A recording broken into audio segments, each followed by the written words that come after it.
Welcome into Future Fit Leaders. I'm Zane Inglis, founder and CEO of Enhance, your trusted partner for change management, leadership, sales growth, and AI solutions. And I'm Ryan Sheppard, headhunter in Japan and author of Sell Yourself Like a CEO. So today, let's get straight into it. We're talking about a growth mindset and why that's a vital attribute for Future Fit Leaders. Give me your thoughts, Ryan. Why do you think this is such an important attribute for Future Fit Leaders? Yeah, all these attributes are fantastic, but growth mindset is essential because in such a rapidly changing world, if we don't look at challenges as opportunities for growth, then we're seeing a glass half empty rather than half full. And so that's a mindset that really shines as I interview people and as I meet decision makers in the market for my whole career, as I can tell when someone has that glow because they're thinking positively and they're looking for the opportunity and challenges, raising the morale around them and demonstrating a very mature, constructive approach. So it's absolutely critical and really separates, leaders from followers a lot of the time. Yeah, I think it's so true, and you can immediately tell a leader who's has a strong growth mindset because they are focused on the future and what they want to become, what they think the organization could become. And to the opposite, you come across people who are so focused on what happened in the past and dreaming of the days gone by and just waiting for things to go back to how they were, knowing that will never happen. And that can be a real challenge. Say you're a future-focused leader, you've got a growth mindset, but your employees aren't. They're living in the past and just waiting for things to go back to the pre-COVID days or, the good old bubble times. So what are some ideas you have for future fit leaders, who maybe they have the aspiration to develop a stronger growth mindset, but perhaps it's not quite there? Yeah, I think it's really good to think about working backwards from where you want to be in the future, the skills and experiences you need to get there, and then seeing today's challenges through that lens. Let me give you some context here. So imagine that your dream job comes up, that once-in-a-lifetime opportunity comes knocking today, and you take an interview. And in that interview, they ask you, tell me about a challenge you've had recently. How did you overcome it, and what was the result? What are you going to say? If you don't have a few things that spring to mind and that you can say that are relevant to that opportunity and to what that interviewer would want to hear from you, then perhaps that's a cue to self-reflect. And hey, it's never too late. Every day is a new day. And what you can do today is start thinking about what challenges am I being faced with right now? Pick the first 2 or 3 that come to your mind. And then imagine yourself in a future interview thinking that if you were asked that question, tell me about a challenge you've had recently, how did you overcome it, and what was the result? What would you want to say? And start working on getting to that result today. Yeah, I think one of the things that quickly popped to my mind when I hear you talking about that is I think it's a real trap in interviews that people will ask you about something like that. Really avoid blaming others. Always try to acknowledge your own responsibility and challenges. I think for me, one of the key points is recognizing the need for change, and that's conscious, controlled change. I deal with hundreds of leaders, future leaders, field level personnel every year in training and coaching situations. And if you ask them who likes change, you'll get maybe 1 in 100 people put their hands up.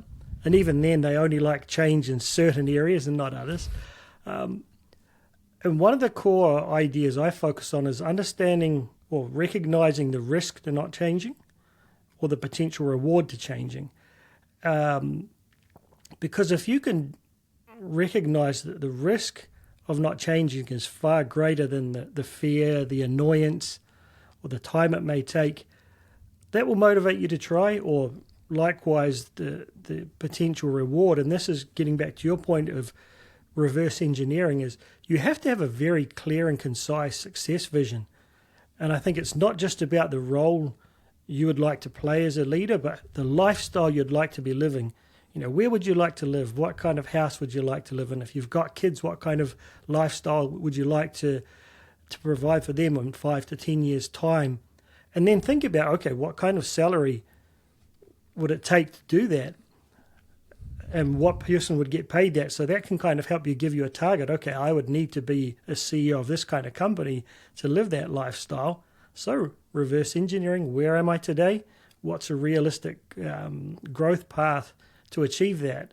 And I've seen people who have successfully done that through controlled change. Yeah, we're driven by what we desire the most, right? So if we want that vision more than enough so that the pain of doing what's needed today becomes insignificant, that's a great growth mindset state to be in, right? And something I observe of C-suite leaders, this is particularly true for founders, is having that really clear vision or North Star of where they want the company to be in, say, 5 years, and working from that every day, not to it, but from it, because then those strategic moves become readily apparent and the focus of the day-to-day and month-to-month activities, which makes execution so much more clear. Yeah, and you can look at growth mindset in the context of yourself as an individual, teams, an organization, a company if you're the CEO or the owner. And I think one of the key attributes of founders who have that growth mindset is recognizing their own limitations and surrounding themselves by people who bring attributes they don't have and they don't necessarily want to acquire. So that's not necessarily strengthening their own attributes. It's surrounding themselves by people who strengthen them as a collective. Absolutely. Forming the dream team. The teamwork makes the dream work. Exactly. And that's talking to people who aspire to be a CEO. But to give you an example on the opposite end of the scale, I can remember probably be 15 years ago now, working with a sales rep in a healthcare organization, and we worked on a planning methodology to help him better prepare as a sales rep for his meeting. And I coached him through it with his manager, and he did an outstanding job. And at the end of the session, we visited a client together. He got what he was after. He said, I really love this. It helps me be in more control. 3 months later, we went along for another ride along with him, and he hadn't used it for 3 months. And it really frustrated me. And it's like, man, you did so well with that. Why didn't you do it? He just, he sort of said, it was annoying. I get my numbers as it is. And I said to him, that's fine, but what do you really aspire to be? You've talked in the past about wanting to be a leader. Is that something you want to be? And he said, yeah, it is. I said, if you're an instinctive salesperson, it's very challenging, and I know from my own experience, to develop a team to build their instincts to your level. But what you can do is give them a framework that shows what you're able to achieve in a structured way. So don't necessarily look at this planning methodology for yourself. Become a champion of that methodology, and then you can become a better leader in the future. He kind of started to buy in. I said, what would life look like for you in 2 or 3 years' time? And he started you could see him searching for the ideas in his mind. And he wanted to own his own home. He had 2 kids. He wanted to be able to send them to private school. And I said, what about for yourself? He said, I want to drive a Toyota Prado, a new one. And I said, so, okay, how much does that cost? And, how much would you need to earn to do that? And he realized he would have to become a first-line manager to do it. Mm-hmm. And you could see that the look in his eye really changed over the course of a lunchtime together. And about 6 months later, I ran into him in his company's office, and he pulls out the car key. And it was a Toyota. He said, I did it, man. I got myself promoted. I got myself the car. And it all started with just that one piece of paper that I embraced, to develop myself from a different perspective. So the smallest things can make a big difference, but it's about having that very clear and concise success vision that outweighs the frustration, annoyance, and fear of making that first change. Yeah, it's such a great example. And with that vision, the best visions also come with texture. What are we seeing, hearing, smelling, tasting, touching in that? And if I think about my dream car, it's probably like a Land Cruiser or Land Rover SUV, Range Rover SUV, matte. I'm not sure to actually drive that car. It's a bit pretentious, perhaps, but it's a really cool car. Maybe I will, maybe I won't. Who knows? No judgment to people who do. But when I think about that, it really draws me into the vibe, the vibrations of that future, and that's such a powerful thing as well, isn't it? Oh, it's such a good point. I'm so glad you bring it up, because it's not about the car, but it's not about that outcome, but it's about the person that we become in the process of being able to achieve that outcome. Yeah, it's really interesting. I read it. I'm not a huge reader, having dyslexia. It makes it a little bit challenging, but I did read a book going back, must have been about 2002 or 3, something like that. And it was about the power of the subconscious. Don't ask me why I bought it. I'm never really into those things. But one of the things it talked about is what is your first thought when you see someone driving a car like that, like a Lexus, your dream car? And so often I think people are negative. He must be selling drugs, or, he's probably got a loan. And it talked about, instead of thinking about negative thoughts or envy, think about, what could I do to be able to buy that, or have the choice to buy it. And I hear people complaining about someone who earns $100,000 or whatever, that they don't justify it, rather than thinking about, what could I do to earn $100,000 or whatever it is, your dream amount, and reverse engineering it and proactively acquiring the skills and attributes that someone would need to achieve that position. Yeah, that's a really good point too, how the questions that we ask ourselves can shape that growth mindset, can change everything. So the question that you asked yourself there was, what would it look like if buying this car were a drop in the bucket financially? What would that look like? Who would I have to become for it to be like that? And that's this is an insight I haven't shared before, but I think this is a good place to share it. And that is, last year, I wrote the book Sell Yourself Like a CEO, launched on January 7, and people asked me, how long did it take to write the book? And the actual content, like writing part of it, was only about 4 weeks or so, because I had a lot of notes and course material from before that. But it was the daily habit that got me to be able to hit that achievement of having it published on January 7. And that was starting with this sort of affirmation. I published a book on January 7, 2025. And so I would think from that future goal. And from there, it would immediately become obvious, without too much overwhelm, what was that next important thing to do in the process of getting closer to that goal. And when it's broken down to a day at a time, then there's a lot we can achieve through one focused and strategic action each day. And so that's how I've learned to align my daily actions with future goals, is writing that goal down in past tense. And then that gets my mind into a setting of, I've done this. It's already done. But what do I need to do today to make that reality?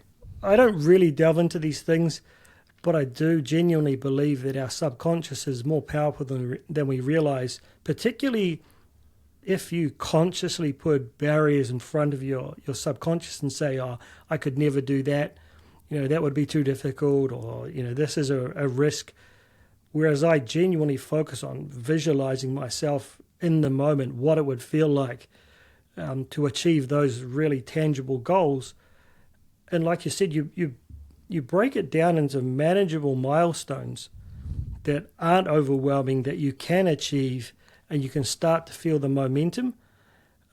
So yeah, I really like that you set that visualization of it being done and then broke it back. So there are so many different ways you can do this, but I will honestly tell people, the more you tell yourself it's not possible, the more your mind will continue to make it so. So setting yourself that really clear success vision of what it is about that job you would like, what would be engaging for you, what would your work day feel like for you, but also the life that affords you. Some people, they would be happy if their work was their life.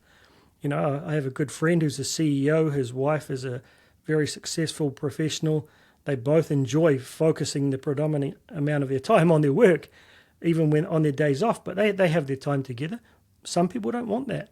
So thinking about the work-life balance and, what you would like to do with your free time, the holistic picture, and paint it as clear as possible in your mind like it's a photo. So then you can actually focus in on that when the times are tough. When you're tired and you just think today, I'm hungover, I can't do that. That's when you get through those tough times. Have you heard about the mind movies trend? No, I haven't. So I've just heard of this term this week, and it's pretty self-explanatory, but apparently it's a trend, and because people are using Canva to do it. And that is, the concept of a vision board. You find photos of, cars you like or whatever, and paint your ideal future life onto a canvas. Canva.com, Canva.com, makes it very easy to do that digitally as well. And you can actually make it into a movie. So you have a few different slides, a few different scenes that you can craft by yourself, and that activates that subconscious mind. Wow. So perhaps this is a good cue to loop back to a couple of real-world examples or takeaways that people can take from today's episode that they can implement right away. And one could be creating that mind movie. But for those who do have their hearts set on some future career goal, my tip for you today is to think about what that dream job looks like, and imagine if you get knocked on the door today for that dream job and you find yourself in an interview within a few days or a week or two, because that's often how quickly it happens. Think about how you're going to respond to the question, tell me about a challenge you faced recently. How did you overcome it and what was the result? And start seeing each day through that lens so you can have some intentional outcome that you're looking for, so you can tell that story in the future. And that might be saying something like, my company downsized. I had to take on more responsibility with less people. So what I did was take some AI courses, and now I'm working with the CEO to get some AI governance policies implemented so we can scale some of these best practices across the business. Or it might be, recently my sales department complained targets were too high. So I dug into the numbers and painted a picture of the story of what was still achievable. And over the past quarter, the sales organization engagement has gone up 30%. Try to think in terms of those outcomes and see the challenges you're facing today. What do you want to be able to say the result has been from overcoming that challenge when you're interviewing for your dream job? Perfect. And for today's real-world example, I'm going to use myself. And it's interesting you brought up the topic of AI. So dyslexia has always made a lot of traditional IT difficult for me to comprehend. But with the whole evolution of no-code, things like Canva you just mentioned, which are just drag and drop, it's become much easier for me to embrace. But ChatGPT, when it was first launched as a beta system back in the day, a friend of mine told me about it a couple of days after it was launched. And my first thought was, I'll never be able to figure that out. My second thought was, I've spent my whole working career coming up with excuses that I'm technologically, impaired. I'm gonna try this, and I embraced AI from day one, and this, has really changed my productivity, everything for me, to the point when I first created my first website for Core Value Selling, my original company. It took me around 3 months to try and consolidate the vision in my mind and try and get it on paper, and then have to get a professional to edit it because obviously I'm not a great writer with my dyslexia. It was a very frustrating process. Next website for Enhance, I used AI. It took me 3 days. I told my story to the AI in all different kinds of order. It was very messy, but the AI consolidated my thoughts into a structure.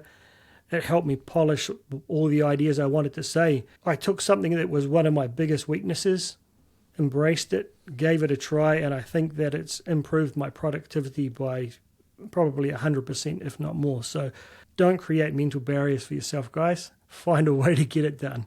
And you'll find that life can be a lot more fun when you're actually in control and you're achieving the things you dreamed of, not putting up barriers. Yeah, that's a great one. It's inspiring. And I tell you, I couldn't live without it now. It has its limitations. In one of these sessions, we'll actually focus in on how we're both using AI to help us and some of the risks we've seen, some of the pitfalls that we both didn't realize, but we've been able to overcome, and hopefully inspire a few more people to embrace it and use it for what it can be, a great support tool. It doesn't replace humans yet, but it certainly can help you. So thanks again, guys. As always, hit us with some comments, contact us directly on LinkedIn, and we'd just love to hear your thoughts, your feedback. Let us know any areas you'd like a bit of support on, and we can give you some ideas rather than things being a little bit general. We'd love to give you some more focused support. Yeah, absolutely. We need your feedback to make sure this is as valuable as possible for you, because ultimately we're here to empower the next generation of leaders. The world's changing. Leadership is changing. So we're on the front lines in different ways. Tell us what you want to know, and that will enable us to fill in gaps for you. Thanks very much. See you next time on Future Fit Leaders. Thanks, Zane.